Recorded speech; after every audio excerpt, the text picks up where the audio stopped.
OMG. Hello, hello, everyone.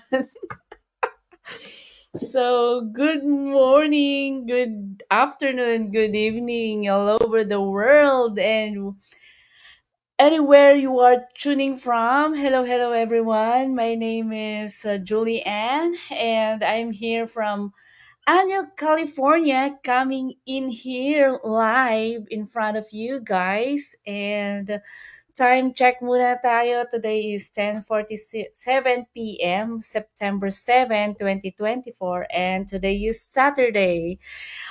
So you know what it means. It's 10:47 and I'm coming in live late. OMG. So hello, hello. Hello, hello, hello, hello. Hi, Tita Rose. Today is our 48th day of our 90 day success challenge.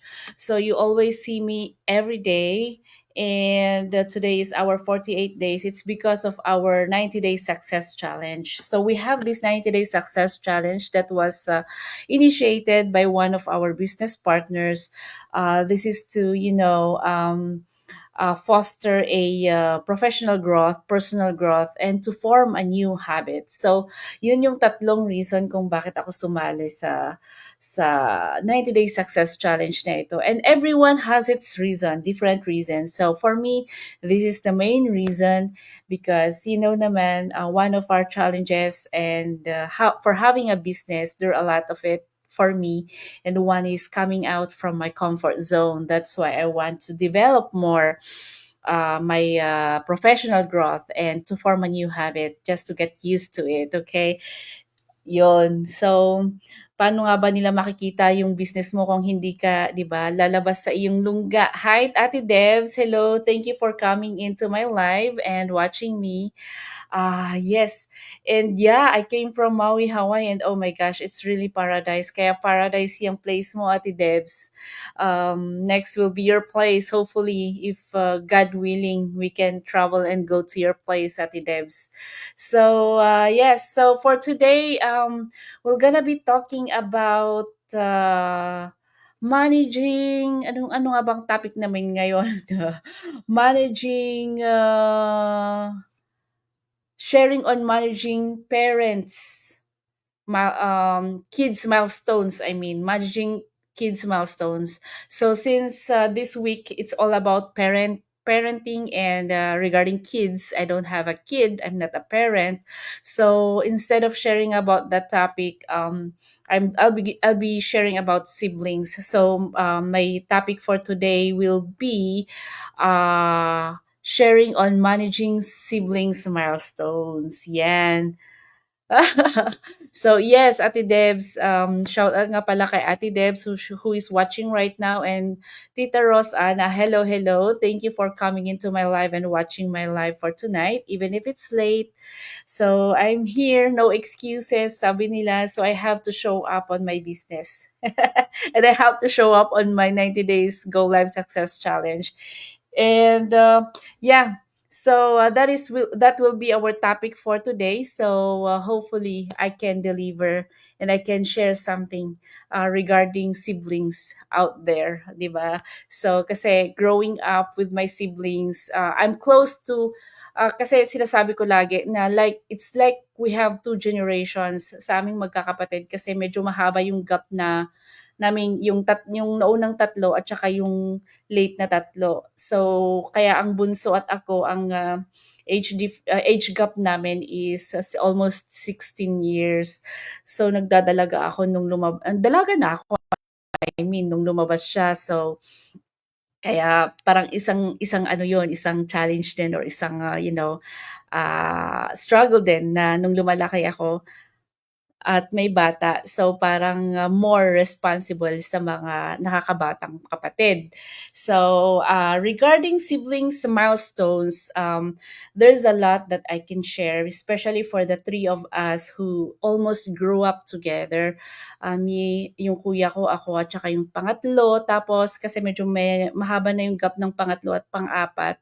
So yun na ang naging responsibilidad namin mas nakakatanda. But we grew up parang close to each other na hanggang ngayon maganda yung communication, which is good. Kahit na magkakaiba kami, kahit nasaan kami, yung tatlo naiwan sa Pilipinas, kaming tatlo nandito pero iba-ibang state. So, but we managed to talk to each other to decide on whatever decisions we have to make regarding our family. And yun, may isang pag-iisip kumbaga. So hindi kami masyadong nag-aaway kasi medyo magkakapareha kami ng mga utak.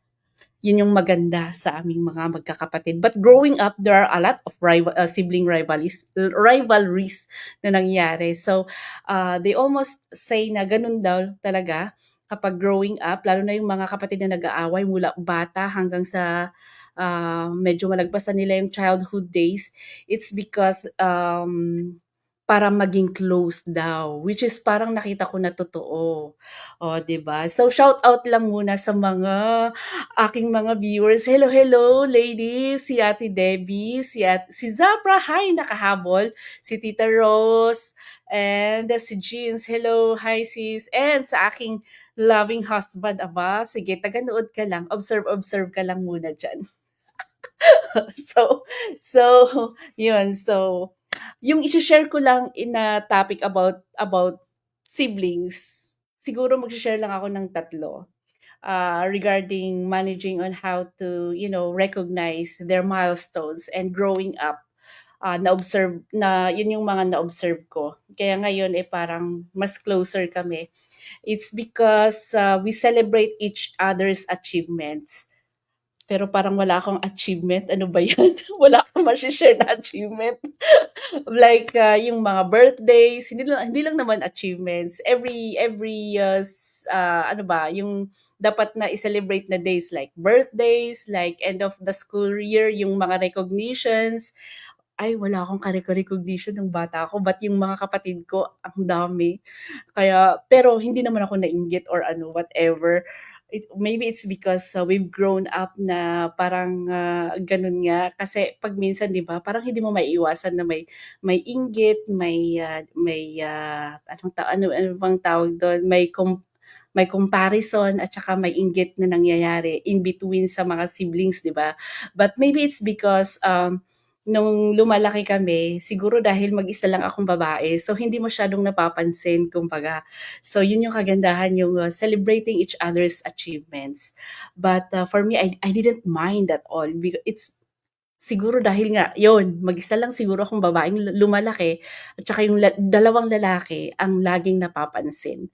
Lalo na yung kuya ko at saka yung pangatlo.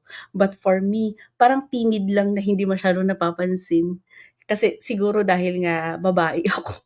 Kaya kaya parang gano'n. Kaya 'pag mga honor roll, yung mga ganyan, mga ano, ay naku, wala akong care basta pasang-awa ang aking grade, that's it. I'm okay with that kasi walang namamansin. Ba but yung mga kuya ko laging 'yan yung mga pinapansin na, "Bakit mababa ang grade mo? Bakit ganito ang ano, bakit ganyan?" Siguro maybe it's because yung mga lalaki sa amin, lalo na sa pamilya namin, they are the one who's more recognized kumbaga. Pero yung sa akin, parang hindi masyado, but we always do that, celebrate the birthdays, celebrate the recognition day, kahit na simpleng bagay lang na ganyan. Ano pa ba, celebrate ano pa ba yung mga celebrate na yan na ginagawa. So lahat ng mga yun naman is yun ang pinapansin naman at saka yun yung maganda sa Filipino culture. They always find a way to celebrate even the small things, right? Which is yan yung masaya. And growing up sa pamilya namin, we always recognize those things. Hi, Sis Saukon! Just to say hi before you will baka bigla kang mawala mamaya. And the other one is avoiding comparisons and avoiding comparisons to each other, especially if yung mga gaps ng mga magkakapatid is yung age gap ng mga magkakapatid is magkakalapit. Yung sa amin hindi masyadong nangyari kasi medyo mahahaba yung mga age gap namin. But, yung napansin ko lalo na sa mga pinsan ko, sa mga, friends, laging gano'n yung nangyayari kapag medyo close yung mga age gap ng mga magkakapatid. Usually yung nangyayari diyan parang kino-compare, lalo na kung magkasunod lang kayo ng school, yung sa school kung parehas kayo ng school na pinanggalingan, laging nangyayari yan, eh, yung kino-compare na, 'pag magkasunod lang kayo first year yung isa, second year yung isa, 'di ba? Or grade 4 yung isa, grade 5 yung isa. 'Pag the next school year, same teacher yung teacher, parang kino-compare pa, 'di ba? So, those should be avoided in the family to, para hindi para yung boost ng confidence ng bata or yung self-esteem ng bata hindi lalong bababa. So, yung sa amin, walang masyadong nangyaring gano'n kasi I think it's because of the age gap and, it's because of, mag-isa lang akong babae, ako pa yung nasa gitna nung dalawang lalaki na parang yung mga nauna, so parang naiwasan yon. And the good thing is, yung pinasukan naming school, pumasok ako sa, ah, nung high school. Nung elementary meron yon, napapansin yon, but, hindi hindi nga masyadong napansin yon kasi ang nangyari yung nanay namin is a teacher. So so parang parang gano'n yung topic namin nung minsan "Hi sis," kina yung topic namin nina Sis Maristel nung one time. Sis Maristel is a business partner which we talked about, some of, those topics. And, yes, I just wanna shout out because I saw my coach, Coach Lin Bin. Hi! Thank you, coach. Hello, hello. And she's in, the Philippines right now having her best in life, her vacation, and, having this business, running this business at the same time. O, 'di ba? Saan ka pa makakakita ng isang business na you can work your business anywhere, even if she's not here in the US and she's based in the Chicago, Illinois. Oh my gosh. Anytime soon we will reach that one, and, of course we will join you there, Coach Lin. So watch out. Oh my god.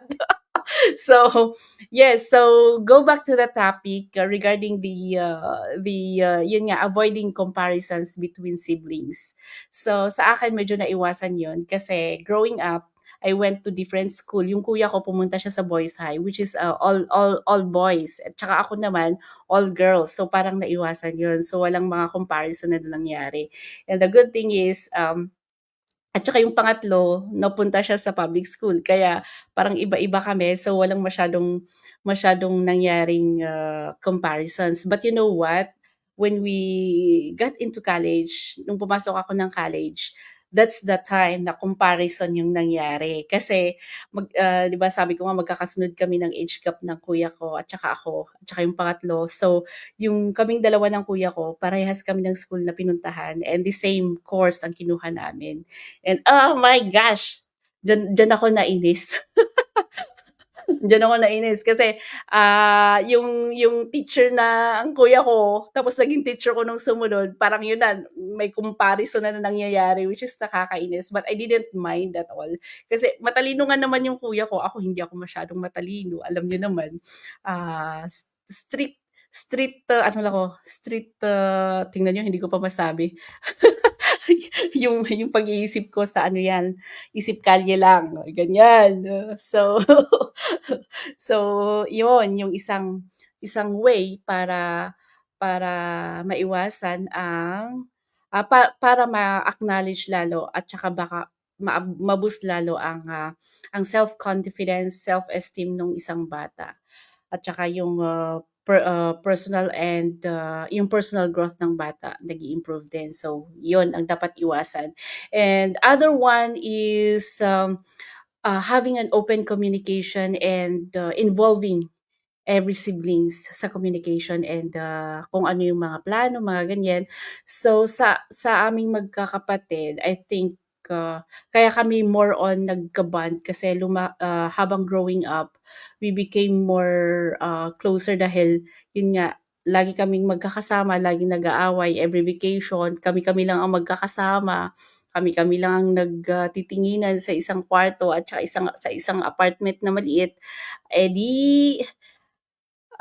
away bate, but those are normal things 'di ba na nangyayari sa mga magkakapatid lalo na growing up. But nung lumaki na kami parang mas naging close kami at saka wala ng masyadong away, parang tumahimik nung nagsimula na nung napansin ko nung college na kami nung tatlo, parang biglang tumahimik ang bahay, wala kang madidinig na ingay, kanya-kanyang nasa kwarto na. Maybe it's because we've grown up already and tapos na yung mga away-away. And I think that's the reason why our, yung pagkaka-close namin lalong naging strong dahil dun yata. But, at saka lalo na ngayon, nakikita ko wala ng masyadong away, parang parang it's boring pa 'pag nag-aaway kami. Ayun. So, yun yung isang way para, ma-acknowledge at ma-boost ang pagkatao ng isang kapatid mo, oh, 'di ba? At saka, yun, ang importante involve everyone. 'Wag niyong ipasintabi ang isang kapatid kahit na hindi nakakaintindi or kahit na iba yung utak niya or iba yung way of thinking. Kumbaga, you should share and discuss with the sibling kung ano yung mga plano niyo, especially if it involves a family matter. Sa amin is, yun yung isang napansin ko na street thinker. Yun yung isang napansin ko na na parang simpleng bagay lang, kahit na simpleng bagay lang kasi one time it happened na hindi may isang kapatid na hindi nasama sa isang usapan and dinibdib niya talaga. Kaya sabi ko hindi naman masyadong malalim 'yun, petty things lang but, see yung effect niya kahit na konting hindi niyo nasabi is talagang sasama ang loob. So you really have to involve everyone, especially if family matters and, especially if, decision making ng isa it's very, very important thing. And yeah, I will discuss more on open communication. Open communication because, you never know, yung mga siblings na 'yan, 'pag may kapatid ka siguradong 'yan lang yung, um, secret na parang patagong best friend mo 'yan.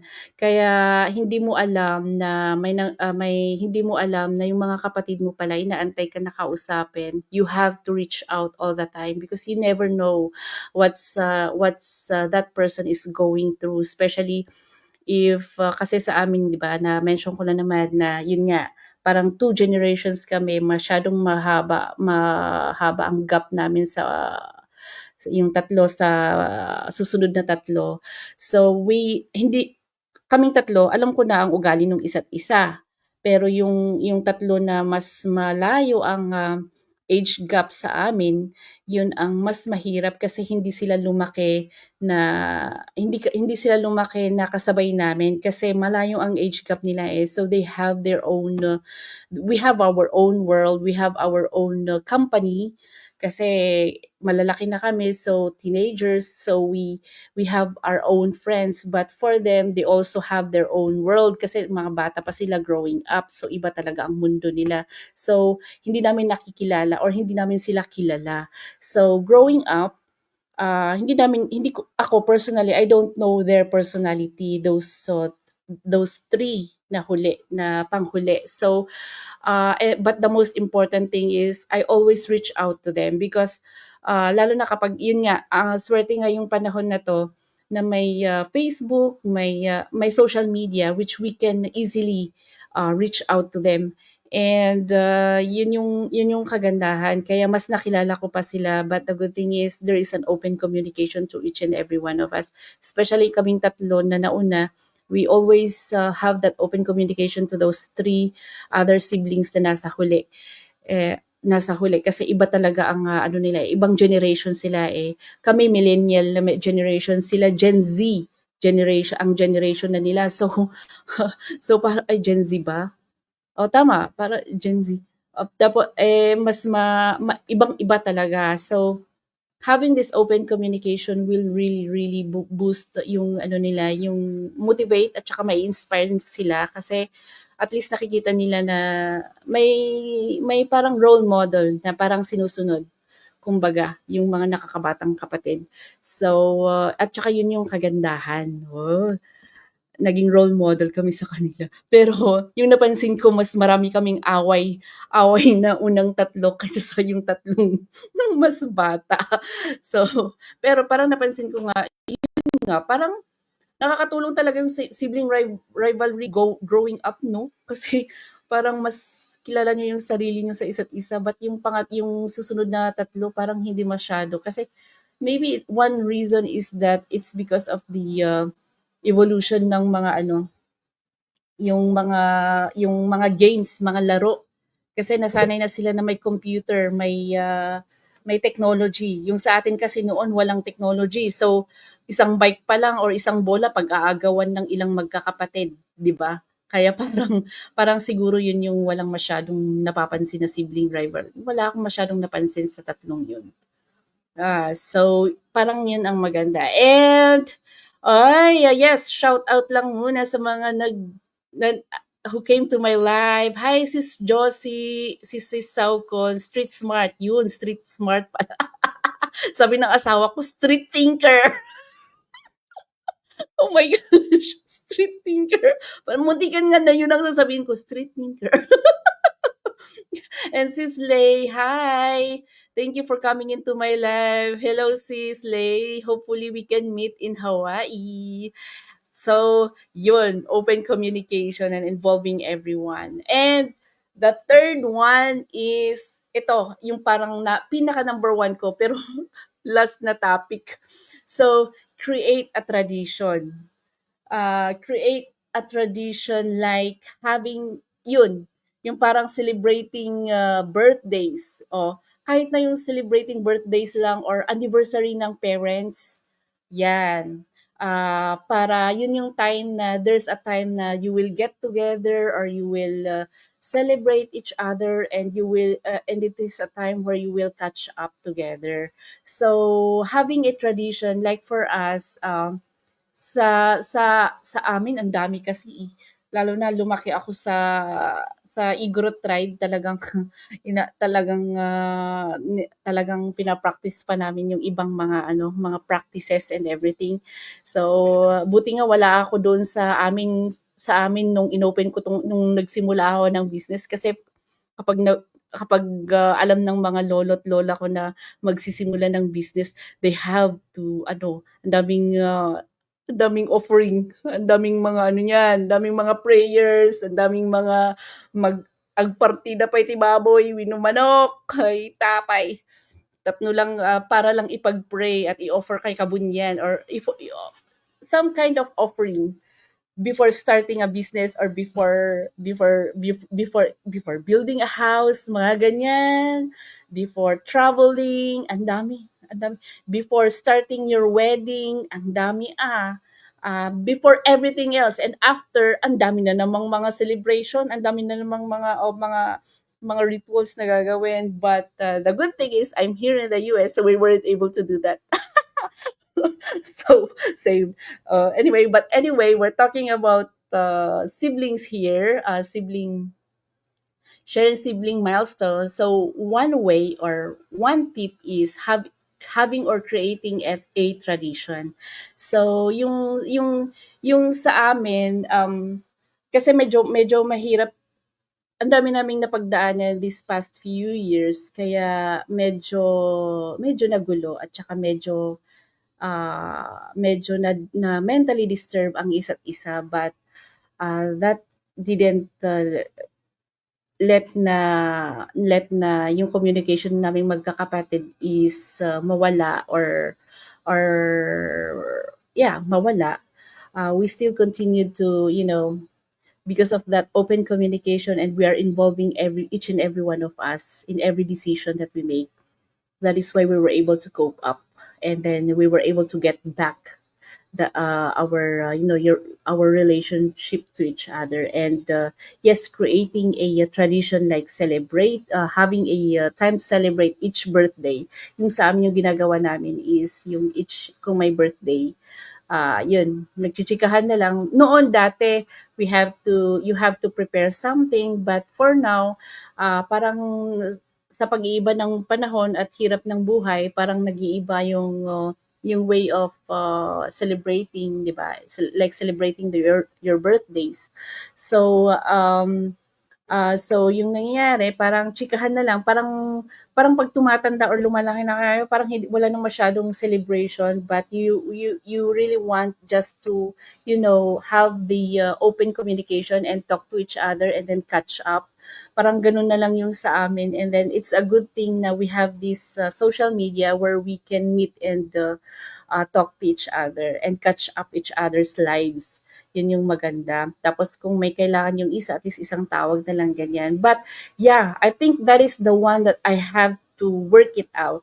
You're like creating a not yeah, creating a tradition wherein parang siguro magsiset ng isang date, specific date, kasi we've talked many times that we've talked that kasi ano kami devoted Catholic, and we always celebrate that